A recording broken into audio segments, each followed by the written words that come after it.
Ladies and gentlemen, please welcome the commanding officer of the USS Ronald Reagan, Captain Buzz Donnelly.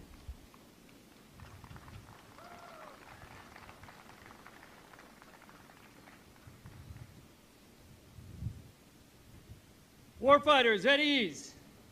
All right, what a cross-section of capability we have out here today. Starting with our host nation representatives from the Japanese Maritime Self-Defense Force, and looking across this group of joint warfighters that we have out in front of us, everybody from airmen, guardsmen, soldiers, Marines, and sailors. This is a fantastic day. Welcome to USS Ronald Reagan, America's flagship. The namesake of the president whose legacy and focus was peace through strength. And I can think of no better place than where we are today for this historic visit that we have from the Vice President. So without any further ado, warriors, attend, hut! Ladies and gentlemen, please welcome Mrs. Pence and daughters Audrey and Charlotte Pence.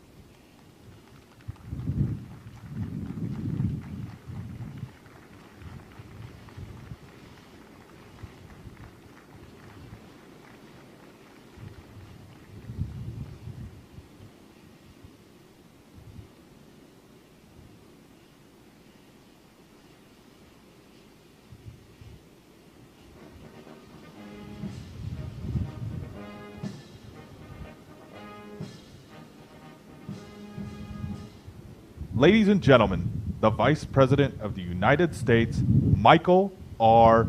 Pence.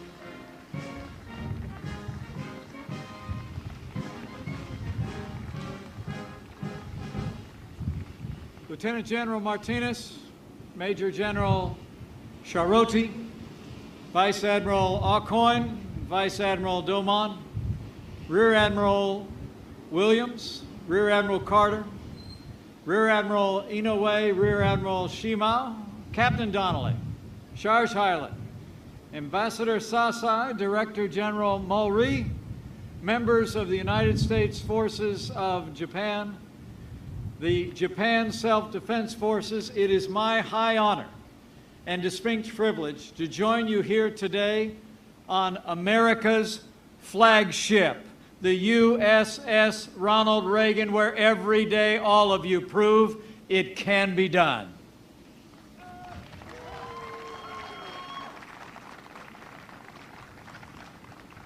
Now, you all look sharp out there, but at ease. So good to be with you today. I bring greetings from the President of the United States of America, your Commander-in-Chief, President Donald Trump.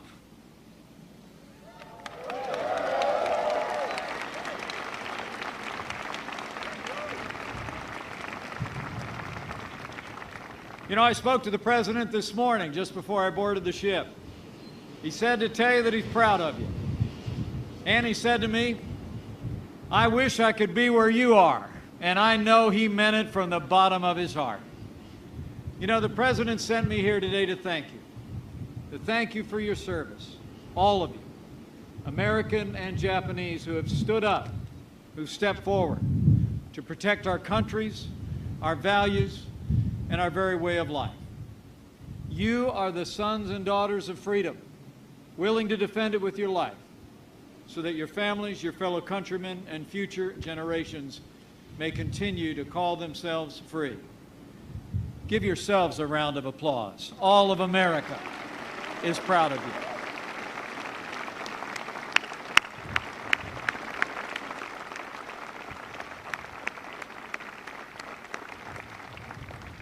You know, the good book tells us if you owe debts, pay debts. If honor, then honor. If respect, then respect. I stand before you today on behalf of your Commander-in-Chief to pay a debt of gratitude to each of you and to express the well-deserved respect of the President of the United States and the American people for all of you who wear the uniform of this country. Our prayers for you, for your families, for your safety rise every day into the heart of heaven. In a word, you are the best of us, heroes all, and you are here, the Americans among you, so far away from home, because the United States of America and Japan are bound by history, a time-honored treaty, and the abiding oath of friendship. The United States-Japan alliance is the cornerstone of peace, prosperity, and freedom in the Asia-Pacific. And let me be clear, under President Donald Trump, the United States stands unwavering in our alliance and unyielding in our resolve to defend all that we have built together over these generations.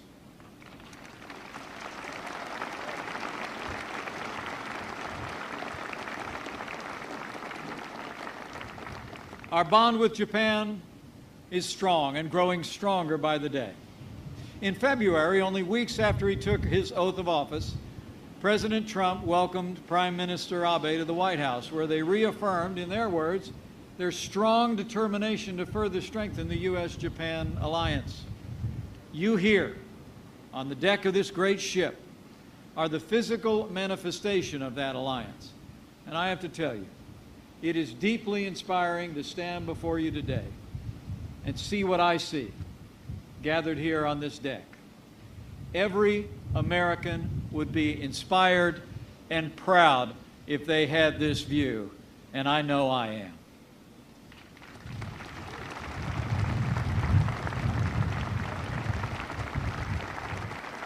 Now, as the President and the Prime Minister made clear, the United States will strengthen its presence in the Asia-Pacific.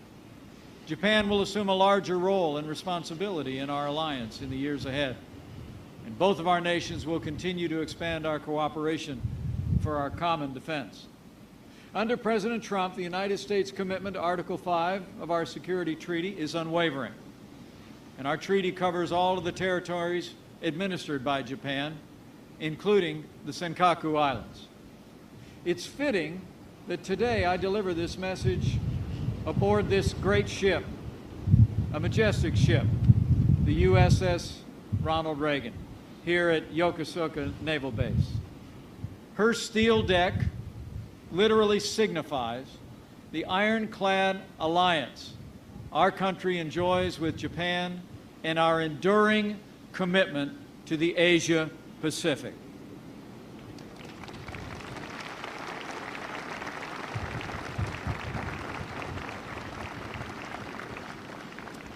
You know, we're standing on a ship named after my second favorite president.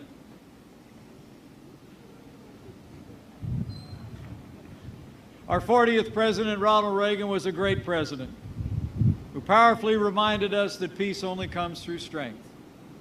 You are that strength. Today, over 50,000 U.S. troops and a further 50,000 civilians and family members are stationed here in Japan. And the United States will continue to deploy more of our most advanced military assets to the region in the years ahead. Beyond this noble ship and the carrier strike group that it leads, by the year 2020, this ocean will boast 60% of our Navy's fleet. And the skies above already have F-35 Joint Strike Fighters flying for freedom.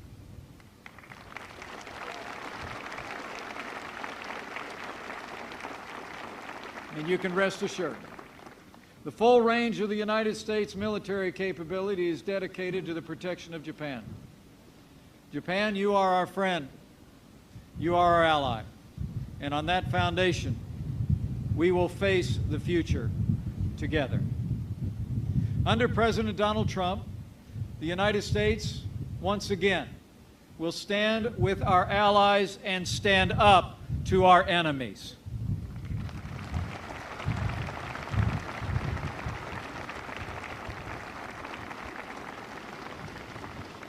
And I can assure you, President Trump will unfailingly support the brave men and women in uniform who defend our freedom every single day.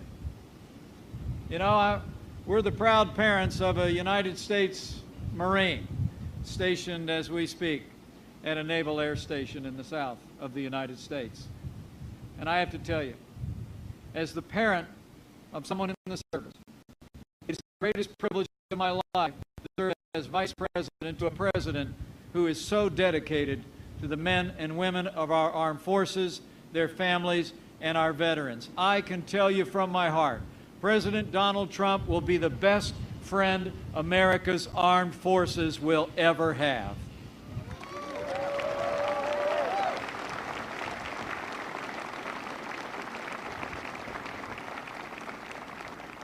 The President and I will honor your commitment and secure America's safety through historic investments in our national defense.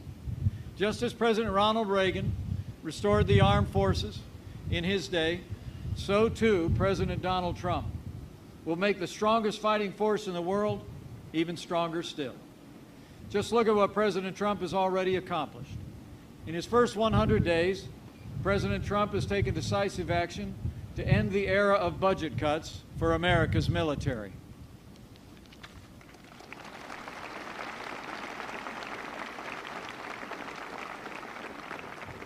President Trump has submitted a budget which will rebuild our military and restore the arsenal of democracy, with the largest increase in defense spending since the days of the namesake of this ship sat in the Oval Office.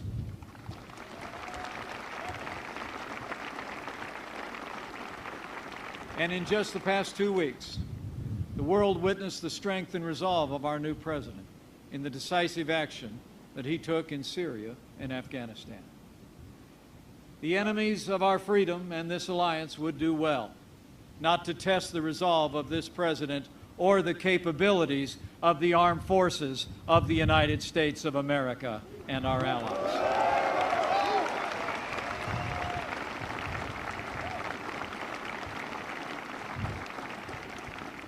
Make no mistake, under President Donald Trump, the United States will be strong, stronger than ever before. For as history attests, when America is strong, the world is safe.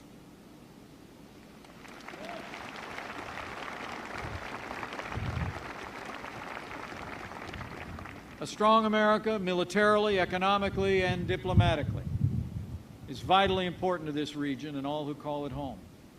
It was through the bravery of our service members and the spirit of our people that America established a foundation of peace and freedom that endures in the Asia-Pacific to this very day.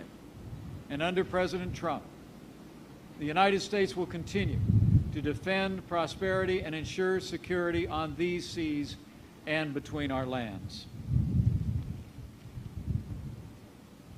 Today, as in ages past, American leadership lights the way. The United States stands with all our allies and our partners in the region to keep the peace, enrich our people, and advance the common good. Together, we will defend the rules-based order upon which the region's progress, past and future, depends. We will protect the freedom of navigation and overflight and other lawful uses of the sea in the South China Sea and elsewhere, and we will ensure the unimpeded flow of lawful commerce on the 7 seas.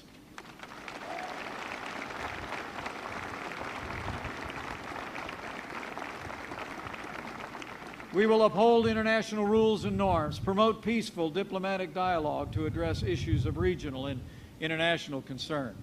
And we will defend human rights because the dignity and worth of every person is an eternal value of the United States of America. Under President Trump, the United States will faithfully defend all that we hold dear, for we know that if we falter, the light of truth and freedom in the world could swiftly be extinguished. We gather here today on this deck and in this place as storm clouds gather on the horizon. On Monday, I traveled to the front lines of freedom, where the vibrancy of a free South Korea meets directly the repression of North Korea. At the demilitarization zone, I met with the brave men and women who watch over that land day and night. They know what you who stand in the gap in this region already know. North Korea is the most dangerous and urgent threat to the peace and security of the Asian Pacific. For more than a generation, North Korea's leaders have sought to develop nuclear weapons and the ballistic missiles on which to deliver them. They have impoverished their people and embittered the region in their pursuit of this dangerous goal. For more than 2 decades, from the agreed framework of 1994, the six-party talks in the year 2003 to 9, to the strategic patience of the recent past, the United States and our allies have worked tirelessly to peacefully dismantle North Korea's nuclear program and alleviate the suffering of its people. But at every step of the way, North Korea answered with our overtures with willful deception, with broken promises, and nuclear and missile tests, including a failed missile test they attempted just this past Sunday. As President Trump has made clear to the world, the era of strategic patience is over.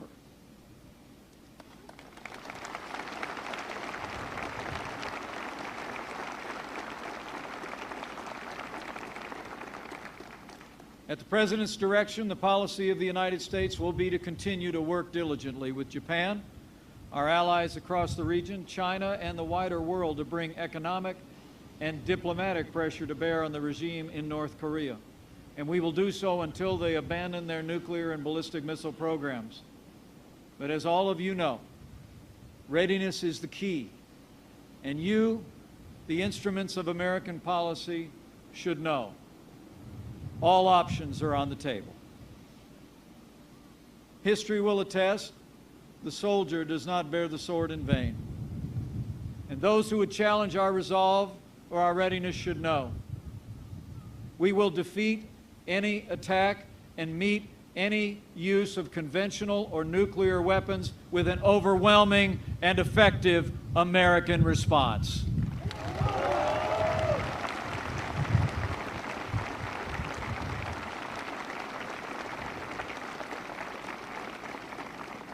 The United States of America will always seek peace, but under President Trump, the shield stands guard and the sword stands ready. Rest assured, under President Trump's leadership, the United States will continue to protect our people and our allies and to strengthen the bonds between us today, tomorrow, and every day that follows. You know, as I look out across this deck, I see men and women, American and Japanese, who have answered the call to duty, and you have my deepest respect. In these challenging times, it's you, through your voluntary service and your sacrifice, who guard the flame of freedom, undimmed and undiminished, to give to generations to come. The President and I have absolute faith that you will accomplish this mission and freedom will prevail, because you follow in the footsteps also of those who defended freedom in the Asia Pacific in the past. I stand before you deeply humbled to be among so many in uniform, because my own life's journey did not take me into the uniform of the United States, but it took my father. 65 years ago, a young Edward J. Pence left his home in Illinois, put on the uniform, and crossed this vast Pacific on which you served. Like so many of his countrymen, that second lieutenant in the 45th Infantry Division of the United States Army landed on the shores of South Korea in the midst of a battle for freedom, a rifle in hand, resolved to defend that freedom with his life. Just 2 days ago, I stood at the demilitarized zone and looked out across the landscape, the very landscape where my father had fought, the Battle of Old Baldy and the battle on Pork Chop Hill. It was a deeply emotional experience for me. There, alongside his brothers in arms, American and Korean, my dad had helped seize the high ground, repulsing more than 20 enemy counterattacks. And they seized the high ground of freedom, which prevails in South Korea to this day.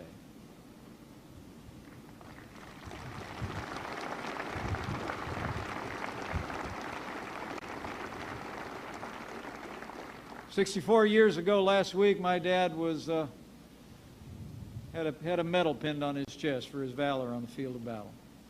But like most of our nation's heroes, my dad never talked much about his time in combat. I believe that he carried in his heart something that you understand in ways that I perhaps never will. My dad never thought of himself as a hero. He often would say that the heroes were the ones that didn't get to come home. He lost friends, young, shining faces, filled with promise, who gave the last full measure of devotion for your sake and for mine, to defend our freedom and to plant freedom in that ancient land. And they succeeded. So now it's our turn in this generation. And more to the point, it's your turn. Today, we best honor the sacrifices of those who've gone before by defending the freedom they fought and bled and died to secure. And on behalf of your Commander-in-Chief, this we know you will do. As President Ronald Reagan said in his time, quote, "We must realize that no arsenal or no weapon in the arsenals of the world is so formidable as the will and moral courage of free men and women. It is a weapon our adversaries in today's world do not have."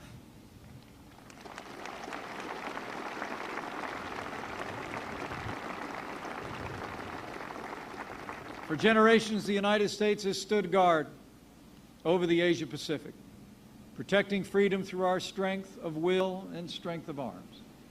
With our friends and our allies, with Japan and so many others, we've ushered in an era of unprecedented peace and prosperity on these seas and between our lands. Our choice today is the same as in ages past: security through strength, or an uncertain future of weakness and faltering will.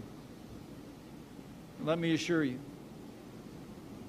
under President Donald Trump, the United States has again chosen the way of strength.